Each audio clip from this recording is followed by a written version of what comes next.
विद्या ने अभीरा का सामान अरमान के कमरे से बाहर फेंक दिया और इसी के साथ घर में ऐसा तूफान खड़ा हो गया जिसे देखकर पूरा परिवार हैरान रह जाता है। सीरियल ये रिश्ता क्या कहलाता है में इस समय जबरदस्त हाई वोल्टेज ड्रामा चल रहा है। कहानी में ऐसा मोड़ आ गया है जहां हर किरदार के रिश्तों की सच्चाई धीरे धीरे सबके सामने आने लगी है। दरअसल इन दिनों घर में सबसे ज्यादा परेशानी विद्या को हो रही है, क्योंकि वह अरमान और अभीरा को एक दूसरे के करीब आते हुए देख रही है और ये बात उसे बिल्कुल भी पसंद नहीं आ रही। अभीरा सिर्फ आर्यन की खुशी के लिए अरमान की पत्नी होने का नाटक कर रही है ताकि घर का माहौल खराब न हो और बच्चा दुखी न हो। लेकिन इस नाटक के दौरान अरमान और अभीरा के बीच की दूरी कम होती जा रही है। दोनों कभी एक दूसरे को खाना खिलाते नजर आते हैं तो कभी एक दूसरे की परवाह करते हुए दिखाई देते हैं। यही सब देखकर विद्या के मन में गुस्सा और जलन लगातार बढ़ती जा रही है। इसी बीच कहानी में बुआ जी की एंट्री होती है और उनके आते ही घर का माहौल पूरी तरह बदल जाता है। बुआ जी साफ शब्दों में कह देती हैं कि शादी की सारी रस्में और तैयारियां पौदार मेंशन में ही होंगी। उनका कहना होता है कि जब दादी सा इस घर की सबसे बड़ी हैं और उनकी तबीयत भी ठीक नहीं रहती, तो घर के बड़े फैसले और खुशियां इसी घर में मनाई जानी चाहिए। लेकिन असल में बुआ जी इस बहाने परिवार के हर सदस्य का व्यवहार भी देखना चाहती हैं, क्योंकि उन्हें महसूस होने लगता है कि इस घर में कुछ न कुछ जरूर छिपाया जा रहा है। इसके बाद देखने को मिलता है कि अरमान और अभीरा अलग अलग कमरों में रह रहे होते हैं, लेकिन बुआ जी को यह बात बिल्कुल भी ठीक नहीं लगती। वह अभीरा से कहती हैं कि अगर वह इस घर की बहू है तो उसे अपने पति के साथ ही रहना चाहिए। वह साफ शब्दों में कह देती हैं कि बहू का असली स्थान उसके पति के कमरे में ही होता है। ये सुनकर अभीरा असहज हो जाती है, लेकिन बुआ जी की बात टाल भी नहीं पाती। मजबूरी में अभीरा अरमान के कमरे में चली जाती है। अरमान भी इस स्थिति को समझ नहीं पाता कि आखिर वह क्या करे। दोनों के बीच एक अजीब सी खामोशी और झिझक दिखाई देती है, लेकिन बुआ जी लगातार उन दोनों पर नजर रख रही होती हैं। यही वजह होती है कि अरमान और अभीरा को एक ही कमरे में रहना पड़ता है और एक समय ऐसा भी आता है जब दोनों एक ही बेड पर सोते नजर आते हैं।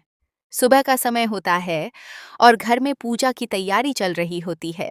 तभी बुआ जी पूजा की थाली अभीरा के हाथ में दे देती हैं और कहती हैं कि आज की पूजा वह ही करेगी। साथ ही वह अरमान को भी बुलाती हैं और कहती हैं कि पति पत्नी को हमेशा साथ में पूजा करनी चाहिए। बुआ जी की बात सुनकर दोनों साथ खड़े होकर पूजा करते हैं। पूजा खत्म होते ही बुआ जी एक और बात कह देती हैं जिससे माहौल और भी ज्यादा गंभीर हो जाता है। वह अरमान से कहती हैं कि पूजा के बाद अपनी पत्नी की मांग में सिंदूर भरो, क्योंकि शादीशुदा औरत की पहचान उसका सिंदूर होता है। यह सुनते ही अभीरा और अरमान दोनों एक दूसरे को हैरानी से देखने लगते हैं, लेकिन यह सब देखकर विद्या का गुस्सा सातवें आसमान पर पहुंच जाता है। उसे लगता है कि अभीरा धीरे धीरे फिर से इस घर में अपनी जगह बना रही है। गुस्से में वह तुरंत अरमान के कमरे में जाती है और अभीरा का सारा सामान उठाकर बाहर फेंक देती है। पूरे घर के सामने वह जोर से कहती है कि यह लड़की इस घर की बहू नहीं है। वह 8 साल पहले इस घर को छोड़कर जा चुकी है और अब इसका इस घर से कोई रिश्ता नहीं है। विद्या की यह बात सुनकर पूरा परिवार चौंक जाता है। इतने सालों से छिपी हुई सच्चाई अचानक सबके सामने आ जाती है। अभीरा की आंखों में आंसू आ जाते हैं, लेकिन वह कुछ नहीं कहती। तभी बुआ जी आगे बढ़ती हैं और ये सब देखकर उनका गुस्सा फूट पड़ता है। बुआ जी विद्या को जोरदार थप्पड़ मार देती हैं। पूरे घर में सन्नाटा छा जाता है। इसके बाद बुआ जी विद्या को डांटते हुए कहती हैं कि उन्होंने अभीरा के संस्कारों में कोई कमी नहीं देखी। अगर वह 8 साल पहले घर छोड़कर चली गई थी तो आज वापस क्यों आई है? अगर वह इतनी गलत होती तो अपनी दादी सास की सेवा करने के लिए दोबारा इस घर में कदम क्यों रखती? बुआ जी यह भी कहती हैं कि आज भी वह सिर्फ एक बच्चे की खुशी के लिए इस घर में बहू बनकर रह रही है। ये सुनकर घर के कई लोग सोच में पड़ जाते हैं। बुआ जी साफ कह देती हैं कि असली कमी अभीरा में नहीं, बल्कि इस घर के लोगों की सोच में है। जो बुआ बिना पूरी सच्चाई जाने किसी पर आरोप लगा देते हैं। इतना ही नहीं, बुआ जी एक और बड़ा फैसला ले लेती हैं।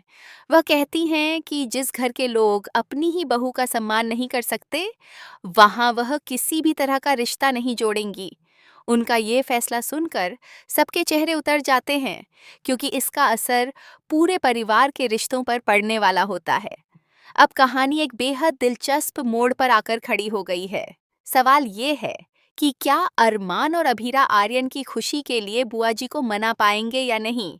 क्या विद्या को अपनी गलती का एहसास होगा, या वह और भी बड़ा हंगामा खड़ा करेगी? और सबसे बड़ा सवाल ये है कि 8 साल पहले जो सच्चाई छिपाई गई थी, वह पूरी तरह सामने आएगी या नहीं? आने वाले एपिसोड में यह देखना बेहद रोमांचक और दिलचस्प होने वाला है, क्योंकि हर नए दिन के साथ कहानी में और भी चौंकाने वाले ट्विस्ट सामने आने वाले हैं।